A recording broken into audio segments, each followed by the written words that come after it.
มีทำเลยทำเลยทำเลยรุ่งโรจน์ให้ขบวนป้ายขบวนหลากหลายสีสันปฏิบัติความรักเก้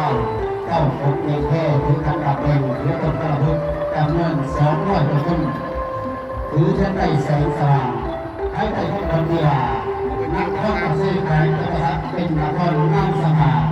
จนเขาสาวว่าเป็นแรงตั้งยธรรมด้วยพระไตรการนำพลังอันแสนประทับของหลวงพ่อซาเป็นผู้นำพาเต่าห่วงความสามัคคีเป็นแบบอย่างที่ดีแห่งแก่เต้าในหนุ่มที่เกิดในวัยรุ่นและการปกปักรักษาอิทธิพลนี้อดีตของสาราเฮา